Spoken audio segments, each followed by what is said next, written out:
भगवान शिव ने बताया, लोग कुंभ स्नान के लिए क्यों जाते हैं, सच्चाई सुनकर उड़ जाएंगे होश, पति पत्नी जरूर सुने। एक बार देखिए, माता पार्वती ने शंकर जी से कहा कि प्रभु, यह भीड़ कहाँ जा रही है, इतने लोग, लाखों नहीं करोड़ों लोग।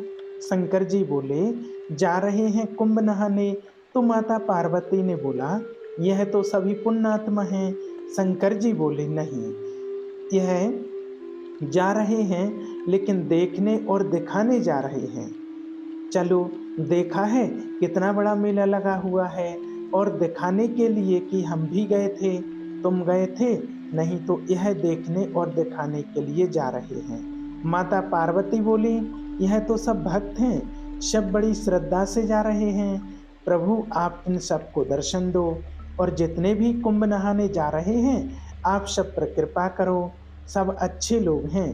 शंकर जी बोले, चलो पार्वती जी, आप कह रही हो तो हम चेक कर लेते हैं कि कितने लोग इनमें से कुंभ नहाने आए हैं, कितने लोग पवित्र विचारों के साथ आए हैं। यह चेक कर कर लेते हैं। तो जहां से सारे लोग आ रहे थे, उसी रास्ते पर शंकर और पार्वती एक बुड्ढा बुड्ढी बन करके बैठ गए, और शंकर जी एक गड्ढे में गिर जाते हैं। गड्ढा था जिसमें गंदा पानी भरा रहता था, शहर का मूलमूत्र इकट्ठा होता था। तो उस गड्ढे में गिर गए। अब गड्ढे में गिरे हैं और गंदगी लगी है पूरे शरीर पर। माता पार्वती बुढ़ी सी बन गई, और जो लोग वहां से निकलते थे, और माता पार्वती बोले, ओ भैया, ओ मैया, यह हमारे पति गिर गए हैं, हमारे पति की मदद करो, इनको यहाँ से बाहर निकालो, हमारे पति की मदद करो। देखो, उनका बड़ा कष्ट हो रहा, उनको भूख लगी होगी, और वह ठंड में सिकुड़ रहे हैं, वह गड्ढे में पड़े हैं, वह कष्ट पा रहे हैं, गड्ढे में हमसे निकाले नहीं जा रहे हैं, आप जरा हमारी मदद कर दो। तो लोग कहते हैं कि अरे, हमारा तो गंगा नहाने का टाइम हो रहा है, गंगा नहाने जा रहे हैं, यह सब गंदगी मची है। शंकर जी पार्वती जी से बोले कि देख रही हो देवी, यह सब गंगा नहाने के लिए जा रहे हैं, किसी की मदद तो कर नहीं रहे हैं, और गंगा नहाने के लिए जा रहे हैं। पार्वती जी बोले, प्रभु, कोई तो आएगा। तो भोलेनाथ बोले, शंकर जी बोले कि हाँ, कोई तो आएगा, जरूर आएगा। अब पार्वती तो सभी से कह रही हैं कि भैया, हमारे पति जरा कष्ट में हैं, यह गिर गए हैं गड्ढे में, इनको निकाल दो, इनको बाहर निकाल दो, इनका ख्याल रखो, हमसे भी चला नहीं जा रहा है, और हमारी मदद कर दो। तो सारे लोग बोलते हैं कि हम तो गंगा नहाने जा रहे हैं, हम तो गंगा जी में नहाएंगे, और कहाँ तुम फंसा रहे हो गंदगी में। एक नौजवान लड़का आया। पार्वती मैया बोली, भैया, हमारे पति को जरा यहाँ से बाहर निकालो, गड्ढे में गिर गए हैं। और उनसे कहा, हाँ चलो। उस लड़के ने कहा कि हाँ चलो, निकालते हैं, अभी निकालते हैं। वह आया शंकर जी की मदद करने। शंकर जी की जब मदद करने के लिए आया, तो शंकर जी बोले, भैया, यदि तुम हमें बाहर निकालने के लिए इस गड्ढे में आओगे तो हम तो निकल जाएंगे, पर तुम फंस जाओगे। तो वह नौजवान बोला, अच्छा, हम फंस जाएंगे। तो शंकर जी ने कहा, हाँ, तुम फंस जाओगे। तो फिर से शंकर जी ने कहा कि हाँ, तुम फंस जाओगे। तो फिर वह नौजवान कहता है, तो ठीक है, फिर तुम ही फंसे रहो, हम जाते हैं। वह नौजवान वहां से चला गया। कौन फंसे ऐसे गंदे गड्ढे में, ऐसी गंदगी में। पार्वती माता देख रही हैं, कोई नहीं आया। आखिरी में एक कोई सज्जन आए, एक सदग्रस्त आए, पति पत्नी थे। जब वह पति पत्नी आए, तो उनसे कहा पार्वती मैया ने कि मेरे पति फंसे पड़े हैं, सुबह से दलदल में, इस गंदगी में वह सिकुड़ रहे हैं ठंड से। वो ग्रस्त जो पुरुष था, वह बोला कि अभी मैं बचाता हूँ। शंकर जी बोले कि तुम यहाँ हमें बचाने आओगे तो तुम फंस जाओगे। उस आदमी ने कहा कि महाराज, मैं भले फंस जाऊं, मुझे भले कष्ट हो, पर आपको कष्ट ना हो। मैं फंसूँ तो फंसने दो, आप ना फंसें, मैं कष्ट उठाऊँ तो उठा लूँ, लेकिन आप ना फंसें, आप ना कष्ट उठाएँ। यह कहते हुए वह युवक गड्ढे में कूद गया और शंकर जी को जोर लगाया वहाँ से और उनको उठाया और उनको गड्ढे से बाहर कर दिया।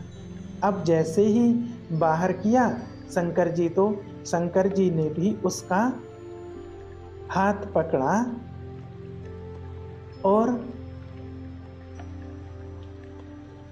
बाहर किया। शंकर जी ने भी उसका हाथ पकड़ा और उसको बाहर किया। जब बाहर किया तो भगवान शिव ने पार्वती जी से कहा, देखो इस पूरे कुंभ में सिर्फ एक व्यक्ति कुंभ नहाने के लिए आया है, एक परिवार कुंभ नहाने आया है। क्या होता है, हम लोग किसी की मदद नहीं कर रहे हैं, किसी की हेल्प नहीं कर रहे हैं। किसी की मदद करना यही तो सबसे बड़ा स्नान होता है ना। जाने किस रूप में नारायण मिल जाएं, कोई आपसे कहे कि हमारी कोई मदद कर दो, तो वह भगवान के रूप में ही तो आपसे मदद मांग रहे हैं, आपकी परीक्षा लेने के लिए। इसलिए यह बात केवल कुंभ के लिए नहीं बता रहे हैं। आप कहीं पर भी हो, घर में हो, बाहर हो, किसी शहर में हो, तो सबकी मदद करनी चाहिए। शंकर जी बोले कि तुम फंस जाओगे इस गड्ढे में। उसने कहा कि फंस जाने दो, कोई बात नहीं। जो स्वयं दुखी होकर के औरों का दुख दूर करता है वही सबसे बड़ा भक्त माना जाता है। शंकर जी ने कहा, तुम थोड़ी दुखी रहोगे। और शंकर जी ने तुरंत उसको दर्शन दिए। और दर्शन क्या दिया, शंकर पार्वती वह अपने उसको अपने साथ अपने धाम को ले चले। वहीं आनंद से रहना, अपने धाम को ले गए, अपने लोक को ले गए। तो यह है दर्शन। अब हम लोग क्या करते हैं, कहीं प्रसाद या भोजन बट रहा हो तो हम स्वयं आगे होकर के अपना लेते हैं। हम दूसरे की थाली में धक्का लगाते, दूसरे का गिरे उससे कोई मतलब नहीं, सिर्फ हमको मिलना चाहिए। आज का आदमी यह नहीं चाहता है कि पहले तुम ले लो, नहीं पहले मुझे चाहिए, पहले हम लें। हमको ऐसा नहीं करना चाहिए, हमें सबके लिए सहयोग करना चाहिए। पहले दूसरों को मिले, बाद में मुझे मिले, ऐसी भावना रखनी चाहिए। और देखिए कुंभ में जाने वाले लोग ध्यान दें कि जब गंगा जी में स्नान करते हैं तो मुख किस दिशा में होना चाहिए, तीर्थ में स्नान कैसे करना चाहिए। जब गंगा जी में स्नान करने के लिए जाते हैं तो अपने कमरे में ही फ्रेश होकर के आधा स्नान अपने कमरे में कर लेना चाहिए। फ्रेश जाओ, थोड़ा आधा स्नान कर लो, क्योंकि गंगा अपने आप में एक मंदिर है। तो गंगा अपने आप में कौन है, एक मंदिर है। तो मंदिर में हम बिना नहाए जाते हैं नहीं, नहा करके जाते हैं। तो गंगा जी जाने के पहले अपने कमरे में मलमूत्र से निर्मित होकर के मंजन पुरुष आदि करके जो भी तंबू में कमरे में व्यवस्था आपको मिली हुई है, तो वहाँ आधा स्नान कर लो, क्योंकि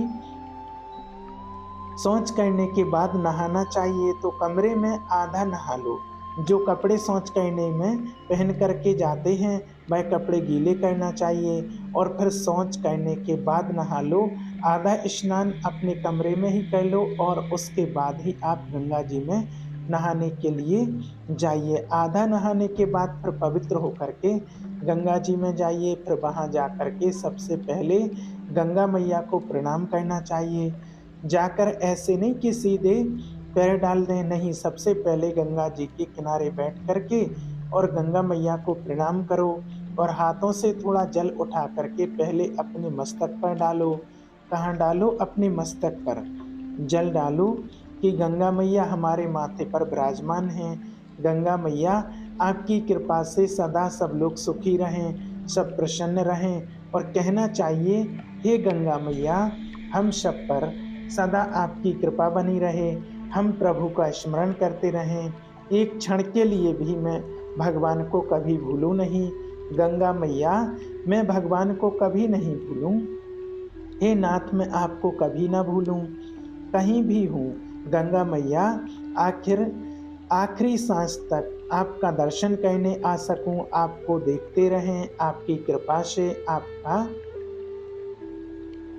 बहुत बहुत धन्यवाद करते हुए भगवान का नाम सुनते सुनते मेरे तन से प्राण निकले। हे गंगा मैया, मुझे यही वरदान दीजिए, आपका नाम जपते जपते भगवान का गुणगान करते गाते गाते ही मेरे तन से प्राण निकले, और यह जो बच्चे हैं बाल गोपाल हैं, यह भी बड़े होकर सदा आपके प्रति श्रद्धा और भावना रखें, यह भी अपने प्रति प्रेम रखें।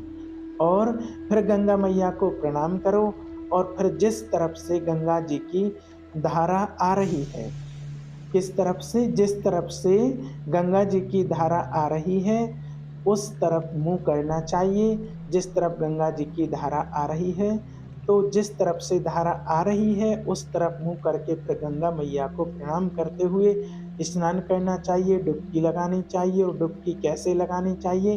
पहले डुबकी अपनी माता के लिए, एक डुबकी का पुण्य मुझे नहीं मेरी माता को मिले, दूसरी डुबकी अपने पिता के लिए, और तीसरी डुबकी अपने अपने पूर्वजों के लिए, और चौथी डुबकी अपने बच्चों के लिए, बच्चे को इसका पुण्य पाएं, और पांचवी डुबकी अपने लिए। तब आपका जीवन सफल होगा और आपको उसका पूरा पूरा लाभ मिलेगा। आपको कुंभ स्नान का संपूर्ण पुण्य मिलेगा। तो आशा करते हैं दोस्तों आपको यह जानकारी पसंद आई होगी। यदि आपको यह वीडियो अच्छा लगा हो तो वीडियो को लाइक और आपके अपने चैनल श्री कृष्णा फैमिली को सब्सक्राइब जरूर करें। आप सभी का बहुत बहुत धन्यवाद। हर हर महादेव।